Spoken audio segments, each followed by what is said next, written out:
This morning, what I would like for us to, or afternoon, morning, a few minutes till that ends.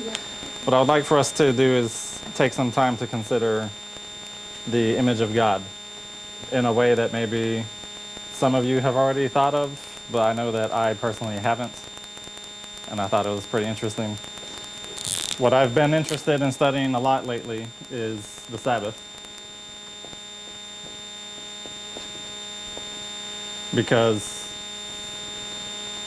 knowing what we know now, that we're not really looking for some sort of specific prophetic fulfillment where the Sabbath is going to be put in contest with the Sunday. That this Sabbath Sunday issue isn't really as literally as was once as literal as was once believed. Then I wonder, so what is it about the Sabbath that we're supposed to take? What is it that we're supposed to understand? How does the Sabbath become relevant to our time now?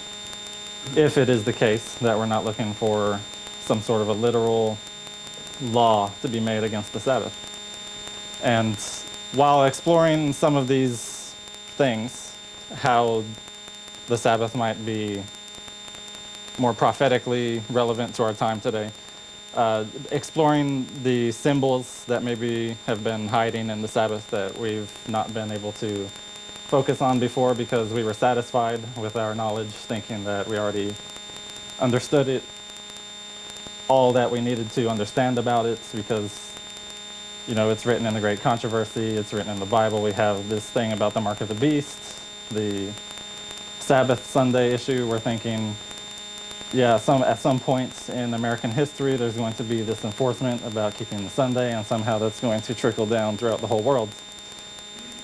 Now that we are a bit more willing to rethink our interpretation of these things, I was exploring what does the Sabbath mean, and I came to a peculiar case regarding the image of God, in particular having to do with marriage. Okay? So, before we begin exploring this topic, I would like to invite you into a bit of critical thinking. We're going to highlight the Creation Week real briefly here.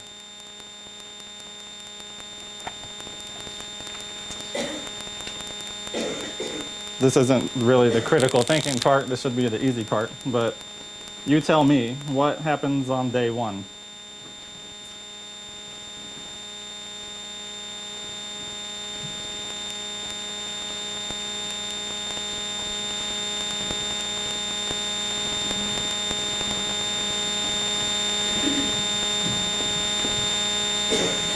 Okay, so someone said light. So somehow we have lights on day one. That's curious enough for certain reasons that we will mention in a moment.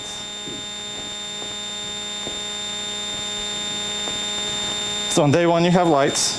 I guess there was no light before. However, that literally happens to be. What happens on day two?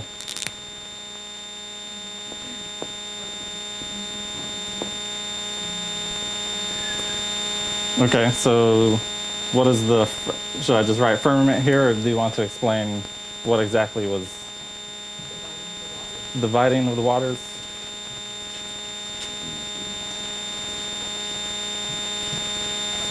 So there's some sort of separation that happened.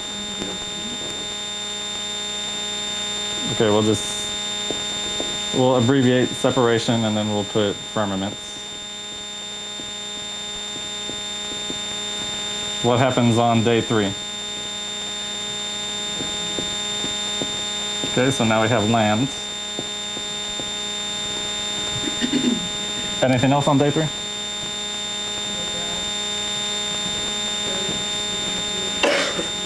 Okay, so we got plants.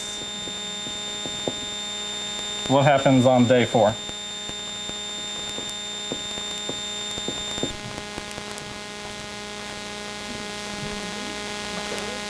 sun, moon, and stars.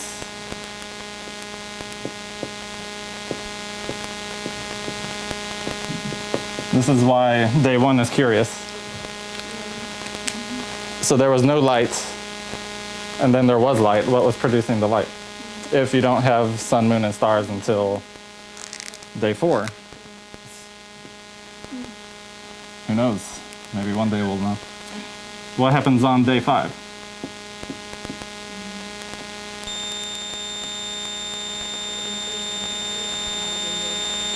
Okay, so we have water creatures, air creatures.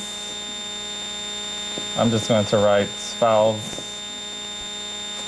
Maybe we don't even need an S on that for whoever's interested in grammar. And you have, I'll just say fish. Is there anything else on day 5? Or can we move on?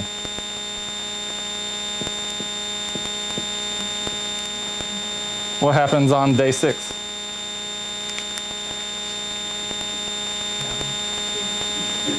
Okay, you have land animals.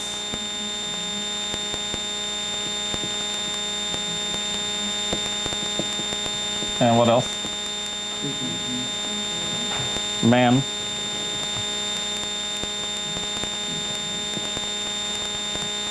And then what happens on day 7? Okay, we'll say rest.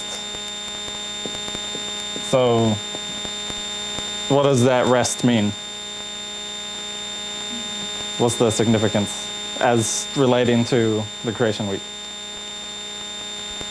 Was anything created?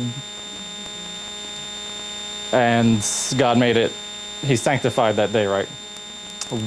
Okay, so we'll abbreviate sanctify. Now, we'll get to the critical thinking part. After having run through the creation week real briefly, as we have just done, what stands out to you the most? In all the things that transpired over this week, what are the things that seem to be the most outstanding or significant, unique, maybe?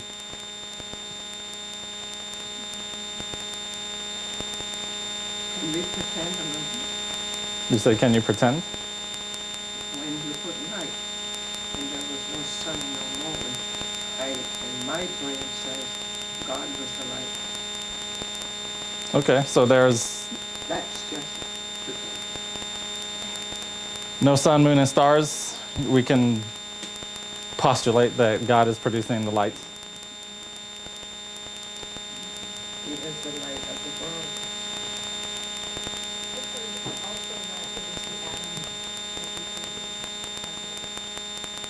Okay, there's the idea that it was possibly when He created material right down to the atom. Yeah. I don't know, that's... What about,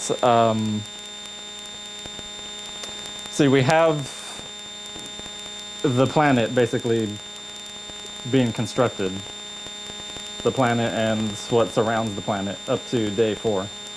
Then you have some living creatures put on the planets on day 5 and day 6. What about how God creates man? And how does He go about creating man? What's different when He creates a man compared to everything else He did during the creation week?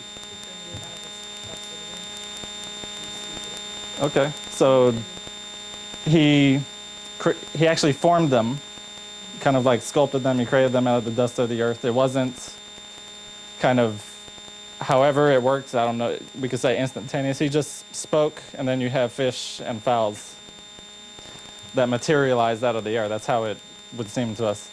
So there seems to be a difference between man and all the other living creatures in that sense. Then you get to the Sabbath, and why did God make the Sabbath? Relationship. For whose relationship? Between man and God. Okay. Keep that in mind. You have the Sabbath, man, and let's ampersands always get me.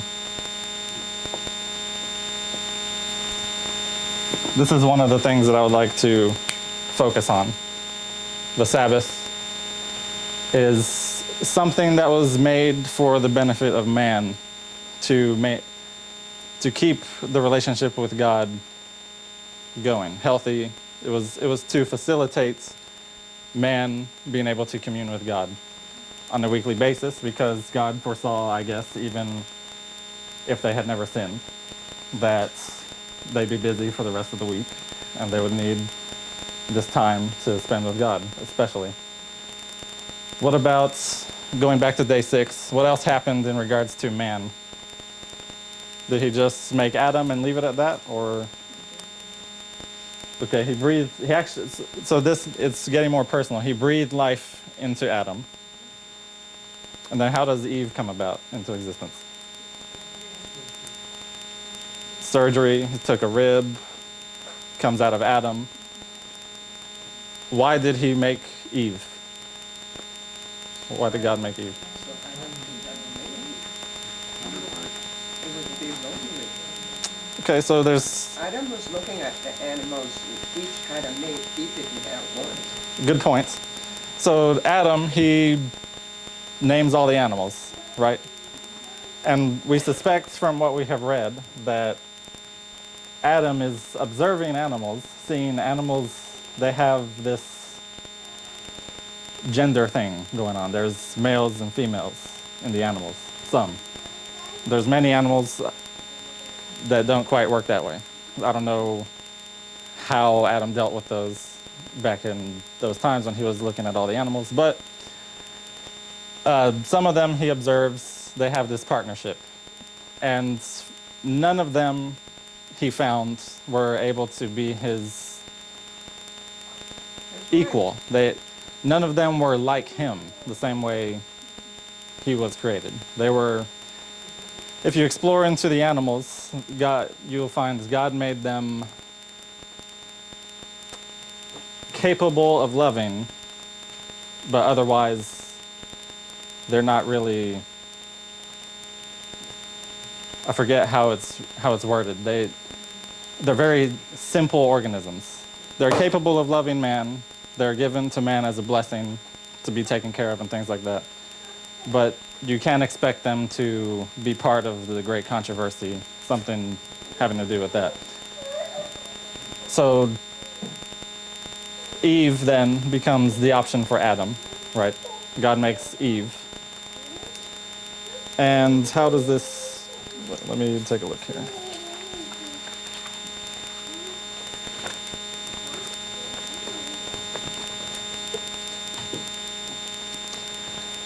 So you've mentioned that Sabbath is made for man and God's relationship.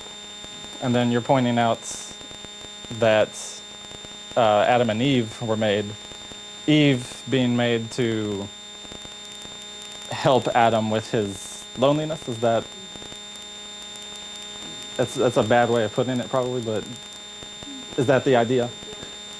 Adam sees he has no companion. God gives him one. What then becomes the obligation? What has that just created?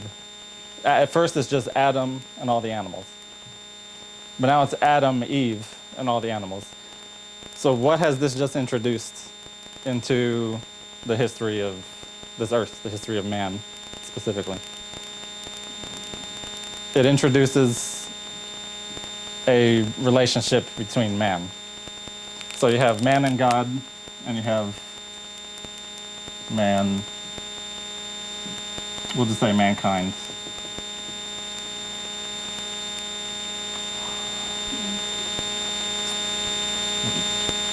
We'll say relationship here and relationship here.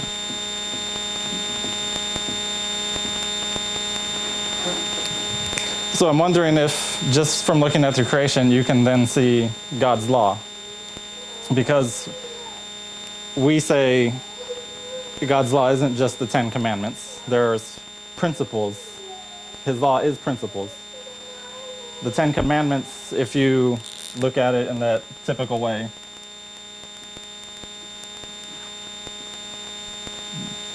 I'm terrible at drawing.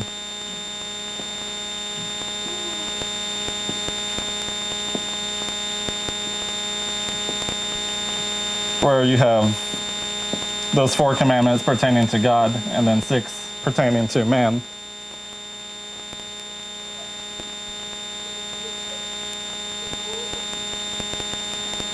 Perhaps you could see the same principles that are the foundation of these when Jesus himself says, love God and love man.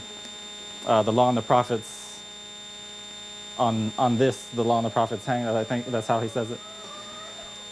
Then maybe you could see that also in the creation story, because you have, once Adam and Eve are created, you have a relationship among humans that God's law is now relevant for. And then you have the Sabbath, which God is making for man. And this is highlighting the worship that's due to God, the relationship between the Creator and all of his creation. So maybe you could see love man, those 6 commandments, and love God, the 4. Here, all in the last 2 days, well, the last day of the creation week and then the Sabbath. So keep that in mind. Also, we highlight here that man was made in God's image. So keep in mind that what does it mean that God was made in man's image? And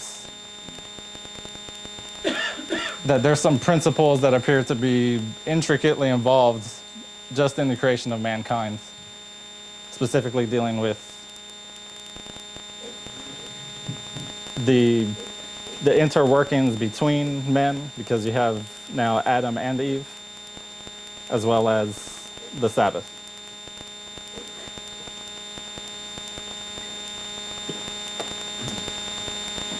And while you keep that in mind, I would like to move on to the next thing I want to present for you to consider.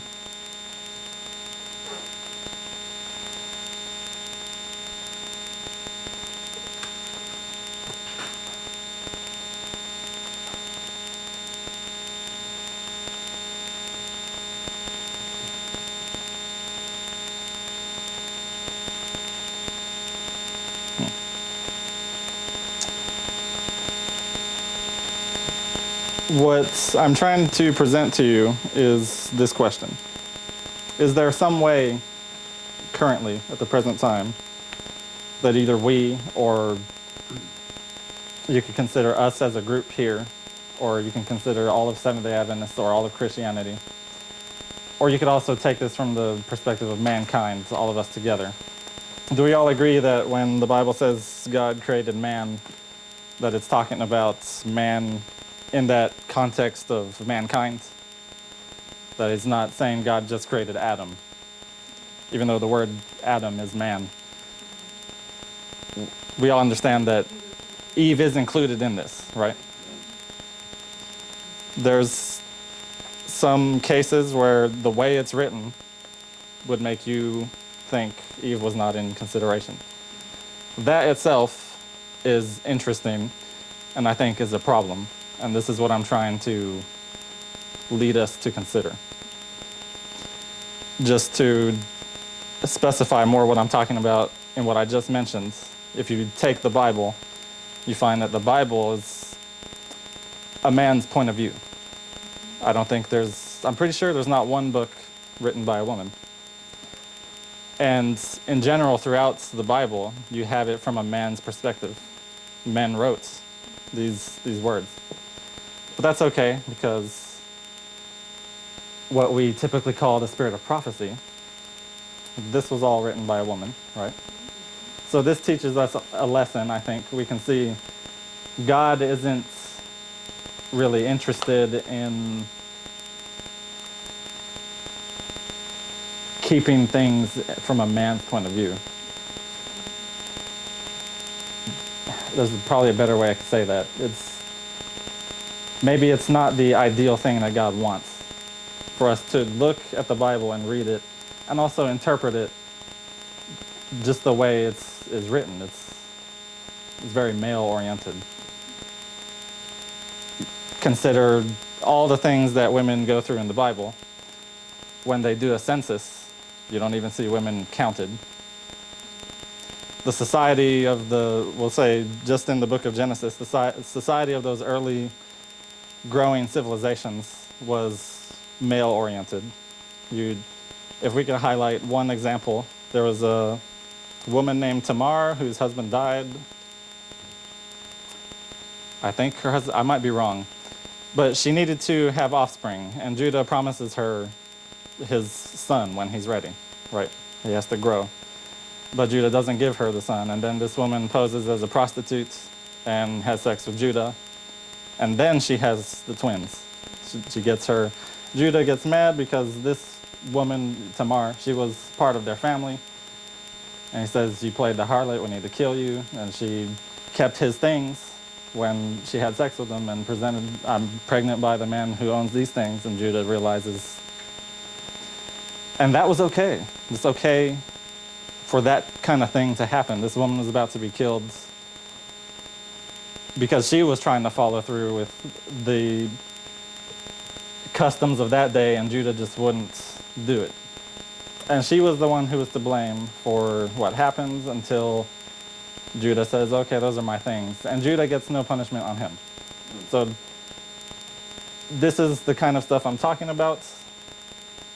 Christians today can look at the Bible and they can just interpret it. They could read it as if God is approving of this sort of behavior. Okay. And we'll get back to that topic more later. What I want to do is continue considering this image of God thing. Let's see here.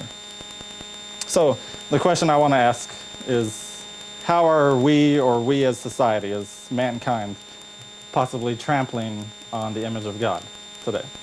How do we change the image of God into the image of the beasts? Is that agreeable? If we are not upholding the image of God, then we must be offering the image of the beast. It's one or the other. Can we do something in between? See, the image of the beast, we used to simplify and say, oh, this is church and state, right? This is just when church comes together with state, and it's wrong. And I guess we also had the same mentality. That's all we need to know about it. That's what the image of the beast is. That's the only way it's relevant to us today. And I think we've learned better recently. So what really is the image of the beast? And it seems that there's more to it, maybe more for us to understand than just simplifying it to mean the image of the beast is when a church power joins up with the state power. The church power is the motivating force, and they proceed to persecute. So we have some hands. Do you want to make a comment first? I don't want to, I think it connects to your point, but it was really connected to an earlier point when you're talking about the creation of man. And thought that came in my mind is nothing God does is by accident. And we had talked about the fact that man was created first and then woman subsequently. And so it seems to me that this purposeful delay in creating woman allowed Adam to see through nature and the other animals how much he really needed a helpmate. And he reached that conclusion on his own, and God didn't just put her there and tell him that. So that to me reinforces the connection. And you had pointed out that later on things got trampled upon, and maybe the image order, everything became male dominated. So I think that people over time lost that understanding that Adam purposefully reached when he reached that conclusion that God allowed him to. So I realize this is a little bit off topic on your question. That's agreeable, I think. God We have a hand over here. God created us and put it in us to be social. That's how the principle of love would have to work, right? You have to have other creatures to interact with. The thought, to answer your question, you talk about us enlarging our idea of what we think the image of the beast is. And I go back to a thought that Elder Parmenter put in my mind a long time ago, that the image, basically it's a copy. And it's a very simple idea. I think that it carries a lot of weight. Because if God made man in his image, he's basically trying to make a copy of who he is in man. And Satan's trying to do the same thing. We know that man, if man was supposed to be to reflect his glory and to be this image or this copy of God, and when man sinned, as it tells us in Romans, we all have fallen short of the glory of God. So God created us to reflect his glory. And I'll leave it with that. Okay. Brother Larry. So the seventh day came, God saw the creation was good, he blessed it, he sanctified it. It says in scripture, judge no man in what Sabbath they keep. But as a study, it's a 7 day a week. Okay, but in day 6, in the creation of a man and woman, so then in what stage does it come with LBGT people? Because some would say that study different, that this could be a deviation of what's God planned. So when did that's my question is, when did LBGT, when did that first come about? Was it sin, or can you explain to me when that came, when a man wanted to be with a man and a woman with a woman? Well, to answer when did it come about, it didn't take very long after the fall. This was happening before the flood. So very early in human history, men were having sex with men. But I don't know if we can say them doing that was them claiming to be homosexual. The reason why I have trouble agreeing to that is after the fall and before the flood, you have man in his most pristine health. So we can't say, oh, this person was born gay. I don't think our genome had deteriorated that badly at that point. I could be wrong. This is all speculation. But I think they were just having sex with each other because sex is good. Sex, God gave it to man. It's supposed to bless them. It helps them be happy. God gives a lot of things to man, which I think we'll find pointed out as we proceed here, that man misuses. Sin occurs often when man just takes a blessing of God and misuses it for selfish reasons. I think again, I could be wrong, but I suspect men back in that time, they said, hey, let's have sex together. However they called it, why not? It's pleasure, it's fun. I just want to feel that feeling, It wasn't really a thing of, I find you attractive, but like I said, this is all speculation. We can't really know. I just described it the way I did just now. From that perspective I don't think we have unhealthy humans that were living for many years. We know that their sin was idleness, right? When you have nothing to do, you come up with ways to misuse the blessings God gave you. So continuing on from there, I would like to consider, let's see, what question did we leave off? How did we get on this image of the beast? Okay. So we want to consider, how are we possibly trampling the image of the beast today? And let's read a few things here.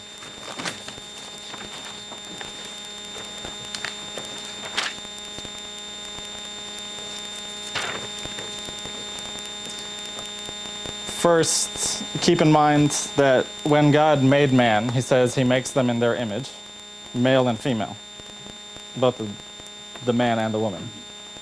So to have God's image, you have male and female, right? It's not just man. And then consider, I'll just read quickly Genesis chapter 2, verse 18. It says, "And the Lord said, it is not good that the man should be alone. I will make him an helpmeet for him." So that's touching on the necessity to be social that man has, and he creates the female, the other part of God's image in man. So now you have man and woman. Also, it appears that God married them. We don't know exactly how this works, but God pronounces, well, we'll probably read this in our next quote here. This is coming from Patriarchs and Prophets.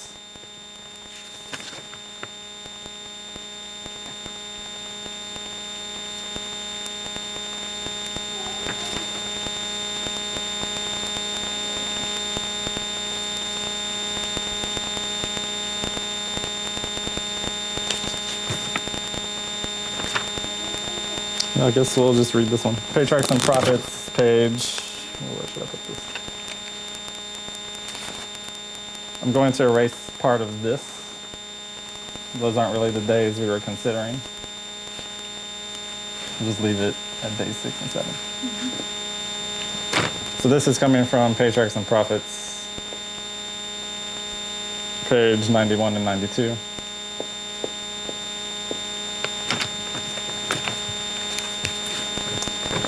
It says, polygamy had been early introduced, contrary to the divine arrangements at the beginning. The Lord gave to Adam one wife, showing his order in that respect. But after the fall, men chose to follow their own sinful desires, and as the result, crime and wretchedness rapidly increased. So pay attention to that. Man does this thing. They start practicing polygamy.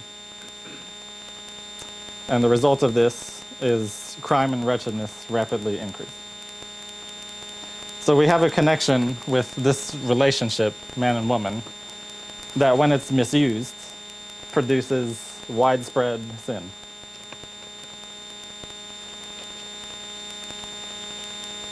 Continuing to read, it says, neither the marriage relation nor the rights of property were respected. Whoever coveted the wives or the possessions of his neighbor took them by force, and men exulted in their deeds of violence. They delighted in destroying the life of animals, and the use of flesh for food rendered them still more cruel and bloodthirsty, until they came to regard human life with astonishing indifference. The world was in its infancy, yet iniquity had become so deep and widespread that God could no longer bear with it. And he said, I will destroy man whom I have created from the face of the earth. He declared that his spirit should not always strive with the guilty race. If they did not cease to pollute with their sins the world and its rich treasures, he would blot them from his creation and would destroy the things with which he had delighted to bless them. He would sweep away the beasts of the fields and the vegetation which furnished such an abundant supply of food, and would transform the fair earth into one vast scene of desolation and ruin. So, as a result of the widespread crime and sin that was now rampant throughout the world, God decides to flood the earth. And I hope you see that connection. The things that God gave to man that was just because God loved man. The plants of the field, the beasts, all of the precious metals, all these things were swept away and buried in the flood. Because, I guess, man couldn't be trusted with, they have shown we have these things and they're good, but we've turned them bad by misusing them in a way that isn't righteous, using them for wickedness. If my brother has a house made of gold, well, I'm going to go kill him and own that house. This was okay for them to do back in those days, and God flooded the earth for it. So, moving on from that point, I do want to highlight this marriage staying on this topic where Adam is married to Eve, it seems somehow that God makes a pronouncement on them, on this relationship that they have. It's something special because he says in the Bible in verse 24, therefore shall, this is chapter 2 of Genesis, verse 24. He says, therefore shall a man leave his father and his mother and shall cleave unto his wife, and they shall be one flesh. So it's like a marriage pronouncement, so to speak. What I would like to read next is from Adventist Home, page 340 and 341.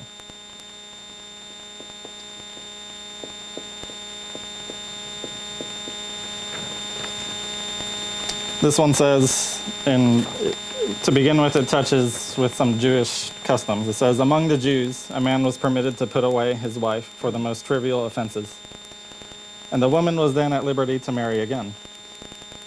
This practice, this divorce that they practiced, the way that they did it, it says this practice led to great wretchedness and sin.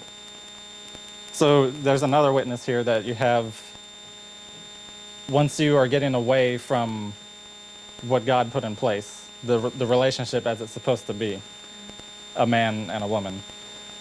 We see in the time before the flood that men started saying one man, many women. I'll take all of these wives. Here you have a kind of a different example. It's, I won't have many wives, I'll just put away this one and get another. This also contributes to great wretchedness and sin. In the Sermon on the Mount, Jesus declared plainly that there could be no dissolution of the marriage tie except for unfaithfulness to the marriage vow. Everyone, he said, that putteth away his wife, saving for the cause of fornication, make her an adulteress, and whosoever shall marry her when she is put away, committeth adultery. So you have Jesus here setting things right. He's highlighting the principle for them, showing them that, well, it says it further on here. It says, when the Pharisees afterward questioned him concerning the lawfulness of divorce, Jesus pointed his hearers back to the marriage institution as ordained at creation. Because of the hardness of your hearts, he said, Moses suffered you to put away your wives. But from the beginning it was not so. He referred them to the blessed days of Eden when God pronounced all things very good. Then marriage and the Sabbath had their origin, twin institutions for the glory of God and the benefit of humanity. Then, as the Creator joined the hands of the holy pair in wedlock, saying, a man shall leave his father and his mother, and shall cleave unto his wife, and they shall be one, he enunciated the law of marriage for all the children of Adam to the close of time. That which the eternal Father himself had pronounced good was the law of highest blessing and development for man. Jesus came to our world to rectify mistakes and to restore the moral image of God in man. Wrong sentiments in regard to marriage had found a place in the minds of the teachers of Israel. They were making of none effect the sacred institution of marriage. Man was becoming so hard-hearted that he would, for the most trivial excuse, separate from his wife, or, if he chose, he would separate her from the children and send her away. This was considered a great disgrace and was often accompanied by the most acute suffering on the part of the discarded one. Christ came to correct these evils, and his first miracle was wrought on the occasion of the marriage. Thus he announced to the world that marriage, when kept pure and undefiled, is a sacred institution. So perhaps just as we have read, the Pharisees, the teachers of Israel, if we say this is us, the Seventh-day Adventists today, the teachers of Israel, spiritual Israel, we have wrong sentiments in regard to marriage today. I think at least one of the ways that we might have this is that we think, well, this goes twofold. It's both symbolic and literal. I think one way you find the wrong ideas of marriage in the world today is the way we even do marriage. There's expectations on marriages, right? We all know that, okay, people get married, and then what is common is people assume the woman is going to do certain things and the man is going to do certain things in the marriage. There's gender roles. So there's one thing. Also, how we go about marriage. It's kind of like society determines how we do marriage. And on that note, let me just ask you, what ingredients should we have for a good marriage? Anyone want to throw out ideas?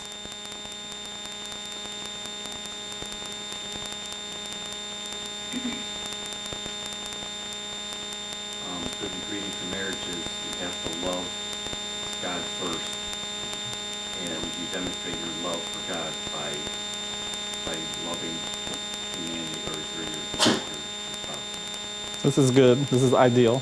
You want to love God. That's a good. That's how Adam started off. He loved God. So, what about anything else?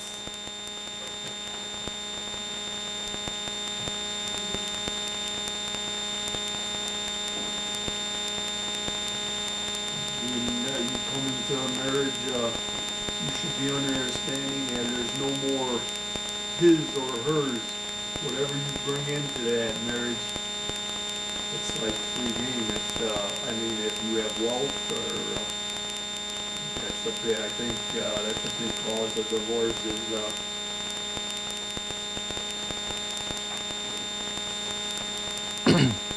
is, That's also a good point. What you mentioned, no more his or hers. You should go into a marriage expecting to be a servant for the other person. It should be like a competition of who can serve each other better. I was gonna say mutual respect among the party and communication, like being able to freely talk with one another, because it's like that's supposed to be your best friend, right? Except there's romance involved.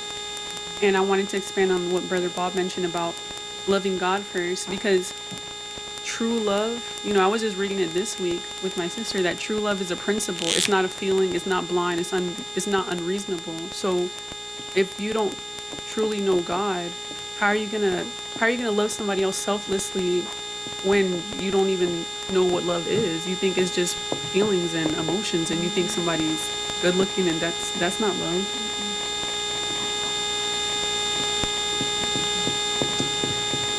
So you mentioned another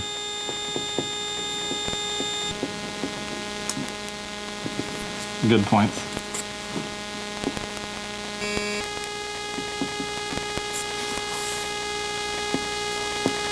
Mutual respect, communication.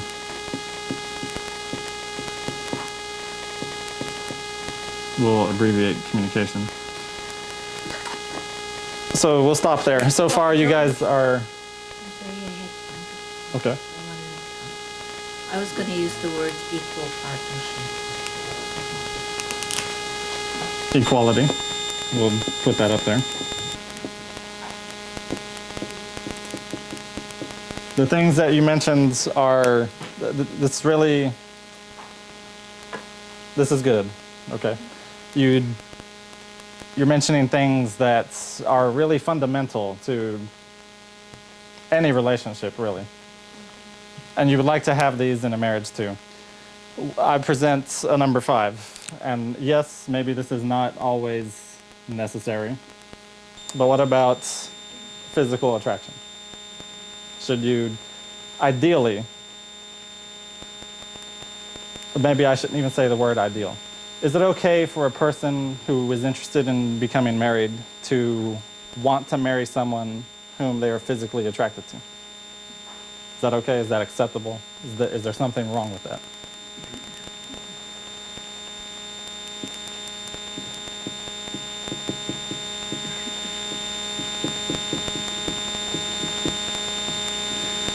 Okay, so let me give you an example here of where this goes wrong. These are all, I could say that these 4 things, you could have this in any relationship. I could have this with Brother Bob, with Brother Jim. No, there doesn't need to be marriage involved there. But then when you get to this, things change a little bit. Okay. So this, how does this work? What is the relevance of this to a marriage? So a man and a woman being married, they have certain privileges, right? They should have certain privileges. Today in this world, it seems like those privileges are no longer reserved to just a married couple. So the physical attraction becomes relevant to these privileges where a man and woman can do special things. They can see each other naked. They can have sex with each other. They can produce offspring if they want. Those are things that they get to enjoy. Those are things that are specifically reserved to that marriage relation. You shouldn't have, whether it's man or woman, presenting themselves undressed outside of this marriage relation. Why? Because it produces physical attraction. It creates eye candy, visual appeal to everyone else in the public. So in our society today, we have misused this. We have taken something that belongs to marriage and we use it publicly. We use it in advertisements. We use it in marketing. We take the human body and present it either completely unclothed or mostly unclothed at times for the purpose of exciting or enhancing the physical attraction, the sex appeal. And what I'm trying to explain to you is that this thing, let's say Adam and Eve never sinned and the world just went on as it should have. I don't think you'd ever have Adam, Eve, or their offspring dressing in such a way. First of all, it wasn't even an issue. They were covered in light. But this would have never been a factor in their daily lives. They would never be desiring to present the human body in some sort of a way that would seduce or allure or captivate. Today we do this. We take this thing that's, let's say sin happens, and let's say Adam and Eve and all their offspring actually didn't continue in sin. How would the world look different? Or maybe we could say, what if the United States was really completely Christian in how it handled itself? How would our economy work? How would all these things work? You can imagine it would work differently. When you're conducting business with each other, you would be fair to each other. You wouldn't be conducting in business in some way where you're looking for ways to have the advantage over your fellow man. You wouldn't be doing anything at the expense of another human. You wouldn't be dressing yourself or people working for you in a way that reveals bodies because it wouldn't be relevant. Those aren't the principles that that kind of society would work on. What I'm trying to tell you is, in a perfect world, we would have no reason to dress immodestly. We would have no reason to present human beings, whether they're human or whether they're man or woman, in an unclothed way, because it wouldn't be of interest to us. It wouldn't have any relevance. It would have no use. Why wouldn't it? Because we know that stuff stays between two humans that are married. So this is one way that we are damaging, again, something that God gave us, the human body. It's nice, it's attractive. It's a impressive work of God. But we can only take advantage of all the things that come with that in a righteous way if you're married. People who aren't married, ideally, they should just leave that stuff alone. But today it's rampant. It's unavoidable. Whether you want to avoid it or not, it's presented to the public. The privilege that a marriage has is just widespread in the public arena. So I would like to briefly discuss this curse on Eve. The point that I'm trying to lead you guys here to, because time is winding down, and there's one thing I would really like to do, and it's to get this quote from Patriarchs and Prophets,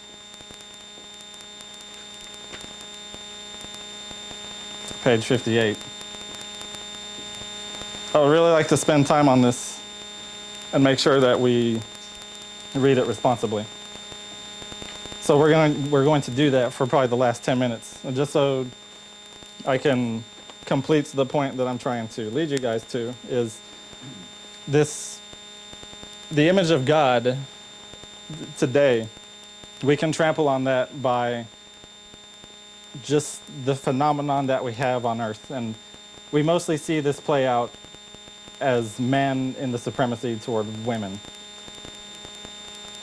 When you have man persecuting or oppressing women, you are producing the image of the beast, because the image of God is man and woman, and they're equal. It says so. The Bible says that they were created equally. You can read it in Ellen White's writings. They're equal. We see that God's ideal is for man and woman to be equal. That's how God wants it to be. That's how it was at the beginning. So when we as mankind treat society in a way where we are not dealing with women equally, and there's cases where women can not treat men equally too. But what we find prevalent throughout the world in most cases is the man oppressing the woman in various ways, whether it's, let's take a look at our society here in North America. It's done very nicely and clean, very sophisticated. Let's not harm women, but we'll still oppress them by not giving them equal opportunities. There's also the gender roles that tends to be enforced by Christians. Things like women, the kind of stereotypical stuff. Women have to cook, they just have to have babies, all those kinds of things. When you have a society that's carrying out that sort of treatments of fellow mankind, that's just a different gender. We can't say half of the race, because if we counted all the men and women, we probably wouldn't have an equal number. But I hope you get what I mean when I say mankind is man and woman. And when you have one of these being oppressed by the other, then you have been trampled the image of God, because God's image is the man and the woman equal. Okay, so let's see if we can read this here and pay attention to it and cover it in a responsible way. They failed, right? Adam and Eve, they sinned. You come to this point where God comes to investigate what happens, and he starts pronouncing things. He tells the serpent one thing, he tells Eve one thing, he tells Adam one thing. It says, "But the great lawgiver was about to make known to Adam." Let's start with page 57. If you can, go ahead and turn there. Maybe if you have electronic devices that could get there. This is Patriarchs and Prophets, page 57 and 58. I don't know exactly where this sentence is, but what I wanted to do was that thing where a person who's speaking up front deliberately misquotes the verse, right? Because that tends to be fun. So I'm going to do that now. It says, "But the great lawgiver was about to make known to Adam and Eve his commandments pertaining to their marriage relation." And this is not what it says. I think that people, when they read what happens after the fall, and when they read the Spirit of Prophecy in the same regard, maybe that's how they read it. Maybe that's how they're interpreting it. Maybe they're seeing God is giving them new commandments. But I would like to challenge that thought. What it does say is, "But the great lawgiver was about to make known to Adam and Eve the consequences of their transgression." So Adam and Eve, they transgressed. And God is telling them, this is what's going to happen because you transgressed. He's not telling them, this is what you must do now because you transgressed. Eve was told of the sorrow and pain that must henceforth be her portion. And the Lord said, thy desire shall be to thy husband, and he shall rule over thee. And then it says, in the creation, God had made her the equal of Adam. Had they remained obedient to God in harmony with his great law of love, they would ever have been in harmony with each other. But sin had brought discord, and now their union could be maintained and harmony preserved only by submission on the parts of the one or the other. What is that saying? What was that? I could misread it again and say, now after sin, harmony is preserved only by submission on the part of the woman to the man. Would that be a correct reading? Do people read it that way? Why do they do that? I dare say it's because the whole Bible is written from this male perspective. It leads one to think. We'll get there. We might go 5 minutes over. Because there's something about what the men before the flood, they did this. Not all of them were just pure evil. Some of them they claimed to be worshipers of God too, right? And it's interesting. Those guys, what it says about those guys is interesting, and I would like to present that to you. Okay, so what you have here is, this is just what it was supposed to be. Selfless service on the part of one to the other. This is how it worked before the fall. Man and woman serving each other, submission to each other. That's how it worked. They were equal. It came naturally. They sinned, it brought discord. So now you have human beings who are willing to go that extra efforts and actually try to hold other humans under their authority. It becomes natural to humans. We know how to do that. We know how to oppress people. So harmony, here it's only highlighting, harmony is preserved only by submission on the part of one or the other. We know, people in here who are married, you know how that works. You don't always agree with your spouse. There's some times where submission has to happen. That's how it works.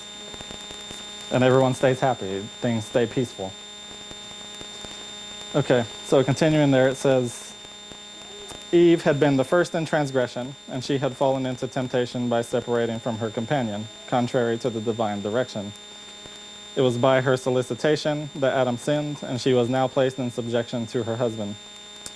Now, this comes, again, this is a result of the transgression.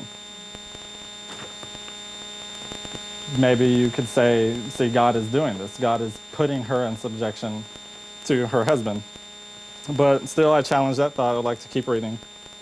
It says, had the principles enjoined in the law of God been cherished by the fallen race. So these are the principles, the relationship between man, that you want to love your fellow man, you want to serve them, also in relation to God. This principle of God's government, his law, the principles of his law, doesn't say oppress your fellow man, lord over your fellow man. So pay attention to that, because it says here, if the principles enjoined in the law of God, if they were cherished by the fallen race, this sentence, again, it's a sentence, it's not a commandment, though growing out of the results of sin, would have proved a blessing to them. It would have been a blessing because if after they had fell, they had maintained the principle of God's government, you wouldn't have oppression. No one would be being oppressed, right? It would be humans serving other humans. They would be following that part of the law of God that has to do with the relationship among God's creation, his created beings. And then listen to this here. It says, but man's abuse of the supremacy thus given him. So this thing, what Christians often look at and say, yeah, man fell and it was Eve's fault, so now she's in subjection to Adam. And that's why women, you're my wife, you have to listen to me. I'm Adam, you're Eve. You just take that quick shortcut through. You don't even think about it, really. I'm the man, you have to listen. God said so. It's in Genesis. This is the typical Christian approach. But what we find is it's actually an abuse of the supremacy given to man. And it often renders the lot of the woman very bitter and makes her life a burden.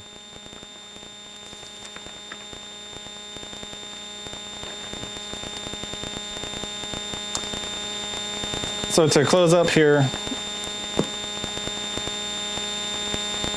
there's just a few more things I want to do. It won't take too much more time, but just to summarize the point that I'm trying to present to you is just remember, the flood comes about. How does the Bible present it to us? Why does God do the flood? Out of all the things that man was doing wrong at that time, what is the thing that the Bible tells us they did wrong? It says the sons of God married with the daughters of man. This is the thing that men were doing all kinds of bad things, remember? They were killing each other for each other's property, oppressing each other. None of that was mentioned. It says the marrying among the sons of man and the daughters of God, or daughters of man, the sons of God and the daughters of man. This is the thing that's highlighted, and God says their imagination is evil continually. So keep that in mind. We presented at least 2 examples of this. You have the polygamy that's going on, and that was rampant throughout Earth's history. Then you have divorce that's going on. We showed how wretchedness and sin was produced by this approach to handling marriage separation, divorcing. So when you have this relation, this marriage relation being mistreated, misused, it creates such a huge problem. And I think that's reasonable, because if the principle behind marriage is something to do with how man is supposed to love, the interrelationships, how it works in all of mankind, how we're all supposed to treat each other. If that's a principle that marriage is teaching us, then if we take marriage wrong, I guess it could be a symbol. You could see how, okay, let's show you how man started marrying a bunch of women, breaking what God set at creation, and show you all the results of this, which just this thing produced all sorts of misery, right, and sin. So somebody started to marry other wives, and then other people saw this behavior and said, oh, I'll do that too. I'll take some of your wives. I'll take all of your wives. I'll kill you in the process. Why not? This is the kind of circumstances, I guess. No one was safe back in those days. If you were not strong, you basically were going to be taken advantage of. It was terrible. There was no regard for the equal rights. We'll show that in a moment from the last thing I want to read. So keep that in mind. This marriage relation, maybe the principles that it's representing, they're so important that they are the very reason that it's put in the Bible itself for why God even flooded the earth.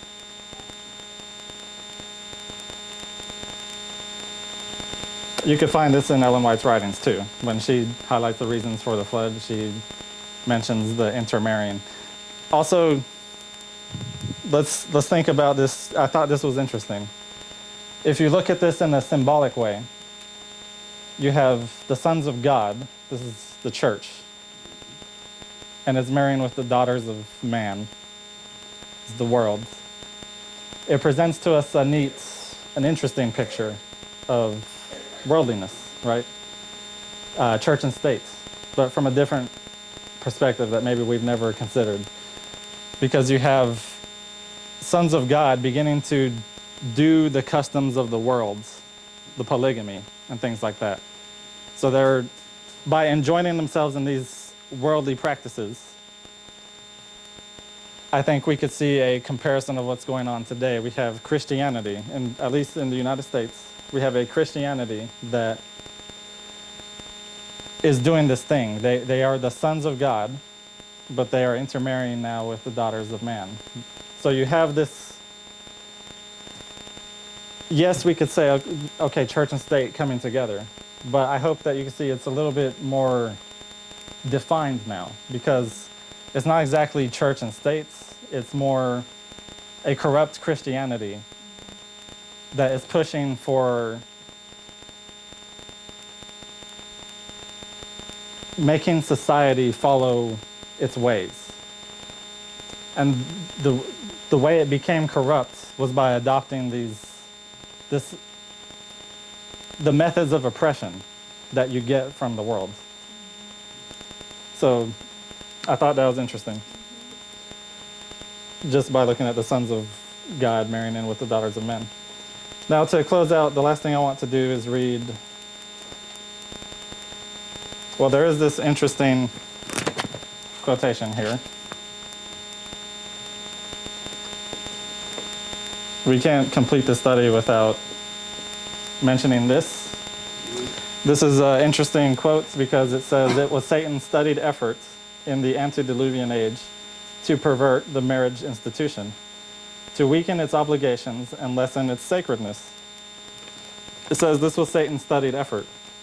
And the reason why is because, for in no surer way could he deface the image of God in man and open the door to misery and vice. So we have it from Ellen White's writings that Satan had a studied effort against the marriage relation for the purpose of defacing the image of God in man.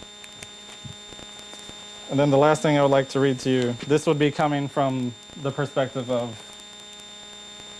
man's relation to God rather than dealing with man's relation to man. So if you can, while we read this,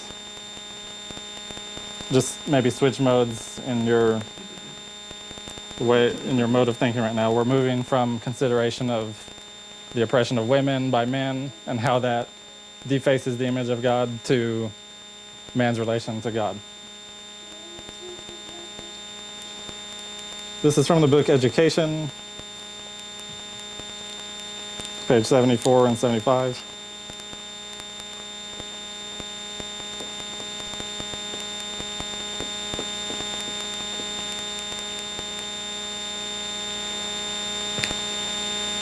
And this is from a chapter called The Teacher Sent from God. So this is talking about Jesus and what he came to earth to do. And it says, God's greatest gift was bestowed to meet man's greatest need. The light appeared when the world's darkness was deepest.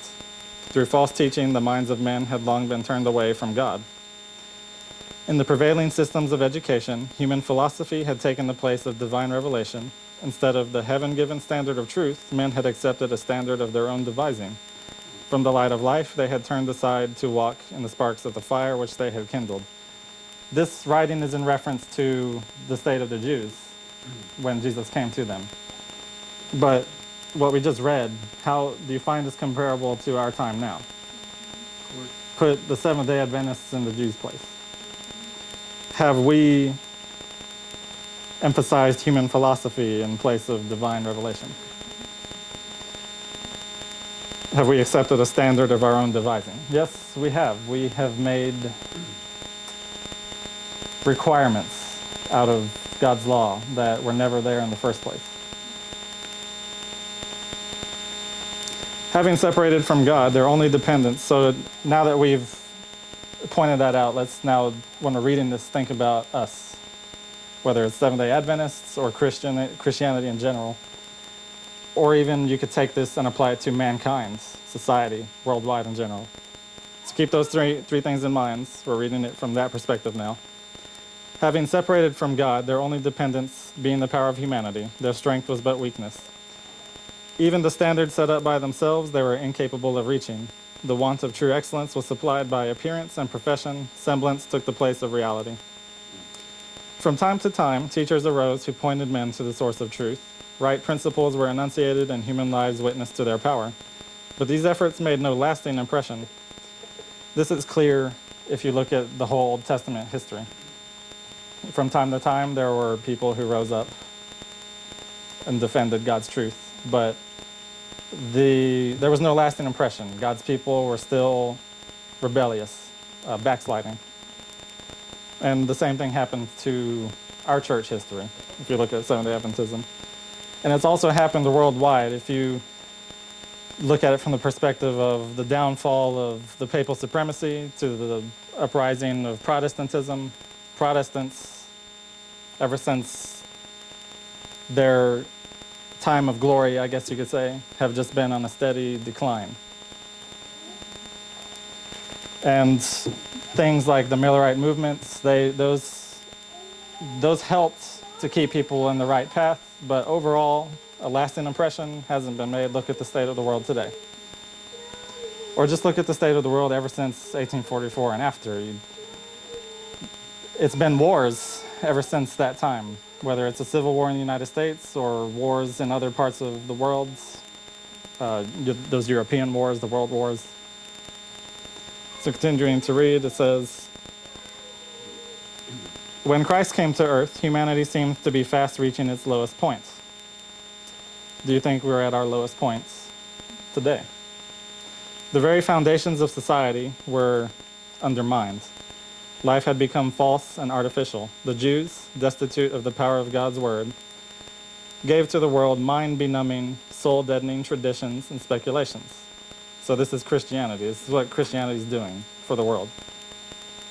The worship of God in spirit and in truth had been supplanted by the glorification of men in an endless round of man-made ceremonies. Throughout the world, all systems of religion, this is all systems of religion, they are losing their hold on mind and soul. So it doesn't have to be Christianity now. Every religion is suffering from this sickness. It doesn't provide the truth, the thing that could actually heal a human. It doesn't give that to them. Disgusted with fable and falsehood, seeking to drown thoughts, men turned to infidelity and materialism. Leaving eternity out of their reckoning, they lived for the present. As they ceased to recognize the divine, they ceased to regard the human. So here's what I found was very interesting. And we're reading this just in closing, because in considering how the image of God seems to be exemplified to us, how it's trampled, I don't know if you agree with me, but what I'm trying to present is you could see that just by oppressing another human, you are defacing the image of God. And this is what I wanted to bring your minds to. And I found it interesting when I was reading this, that as we read this, we find the great controversy is actually a bigger deal than just some sort of contest between Sunday and Saturday. So just keep paying attention. I have a few more paragraphs to read, because this highlights the problem in humanity. So, as they cease to recognize the divine, they cease to regard the human. Truth, honor, integrity, confidence, compassion were departing from the earth. Do you agree with that? Relentless greed and absorbing ambition gave birth to universal distrust. How do you feel when you say you go to a store, and would you be comfortable giving, say you had to deal with something real quick, would you be comfortable telling a fellow human, hey, hold my stuff, my purse, just real quick, I gotta pick up this thing? You probably wouldn't. In North American society today, it's normal, but it's strange. Considering how God created us to be, we're so deliberately antisocial. We could go through our daily lives and not say hi to any other human being, just because we have reservations on that. We don't know how they're going to react. This is it's a distrust. We just don't trust each other as humans. And we think that's normal, but the truth is that is not how God made us to be. This is an aberration. But rightly so. We can't trust each other. Look at all the sin, crime, misery that's rampant. We aren't willing to put ourselves at risk, at the mercy of another. We know how humans can be. It says the idea of duty, of the obligation of strength to weakness. So this is talking about, yes, there are people who in certain areas are more talented than others. And what we find is they tend to take advantage of the weaker humans. What should happen is, if we're carrying out this principle, you recognize, okay, that person's not so strong in that thing. I'm not going to take advantage of them. I'll help them out. Humans are supposed to help each other out. We're supposed to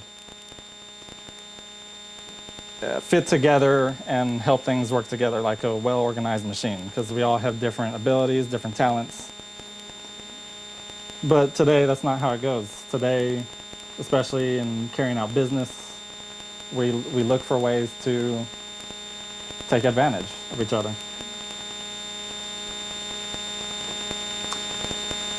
So the obligation of strength to weakness, of human dignity and human rights, was cast aside as a dream or fable. So human dignity, human rights, these things, at the time that Jesus came to help out the Jews, they were already problems.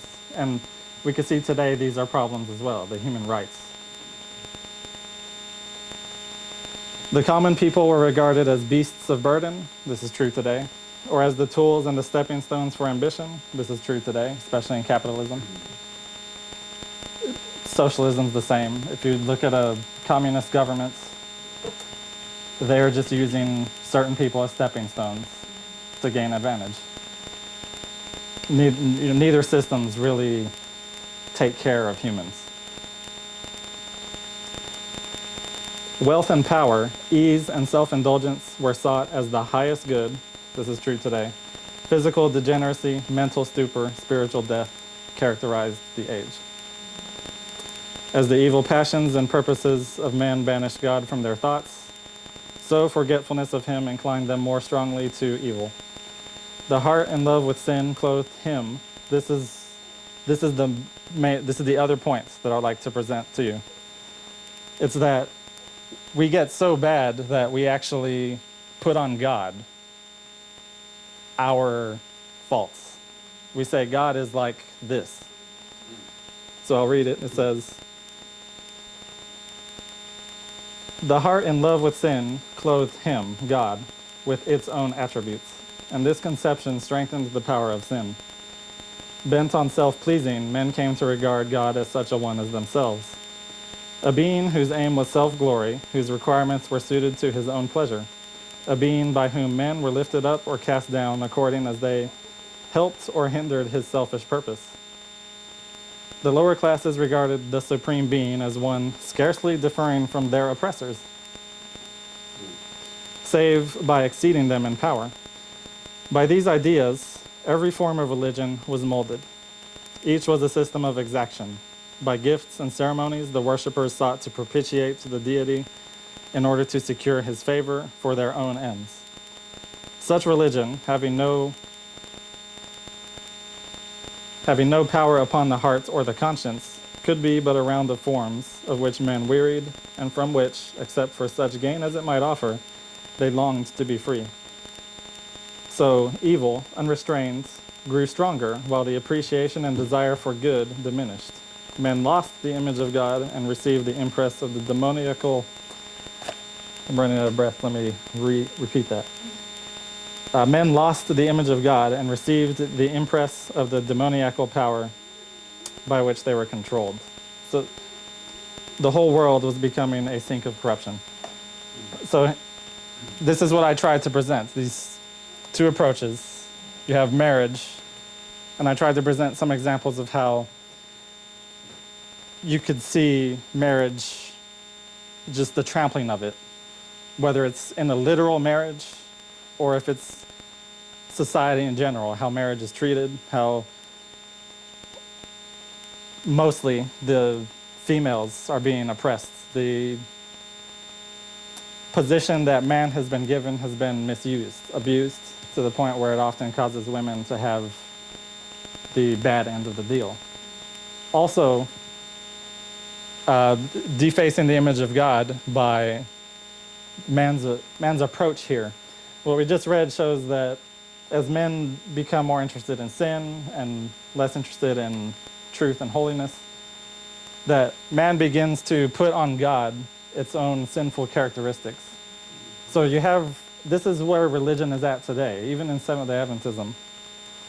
What you have is this transaction kind of religion where it says, I do these things, I get blessed by God. And at the core of it, it's just selfish. It's because we have this misconception of God.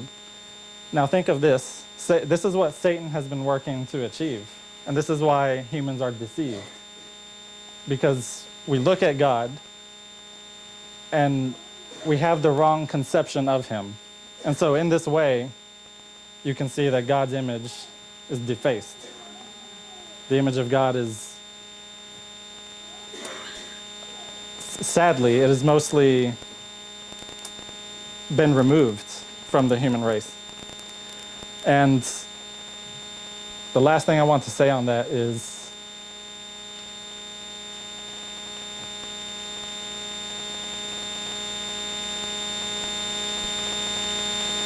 I think I forgot. That might just have to be the last thing I say. Let me just real quickly think if I can remember it.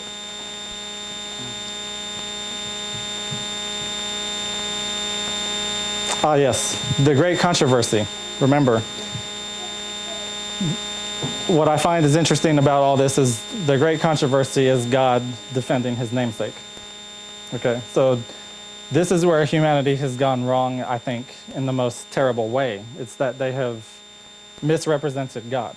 So now we have people on earth who would rather be free of all religion. They think they're better off that way because religion, as it's been presented to them, the image of God is when Christianity presents the image of God to the public, they see, the non-Christian public, they see what is actually the image of the beast. And this is not attractive, it's not appealing. They see it just as another system of control to oppress. They stay away from it. And that's a really terrible thing. This God who, what we just read was dealing with Jesus. If you continue reading, it says Jesus came to fix all these things. He came to refresh the world. This God who did all those things for us, a God who actually loves us, who we could see from the creation, what his principles are. It's selfless service, love for each other. Things would be completely different if things went his way. But most people on earth have the wrong conception of who God is. And just think about how terrible that is. If you love God and you know how, to some degree, you know who he is, this is the problem you, as a Christian, have to deal with. You know that God isn't presented to the world in general the way you know he actually is. And how we fix that, well, I hope that, I don't just hope, I'm pretty confident that recent history from 1989 up until now is actually teaching us, at least, how this is all going to be fixed. And now it seems more clear to me that we're dealing with something that's a bigger deal than just a contest between Saturday and Sunday. What we're dealing with is actually that tendency of humans to take a religious concept and use it to defend their way of operating in the world, to justify oppression, to justify taking advantage of fellow humans. And that's all. We'll close with prayer now.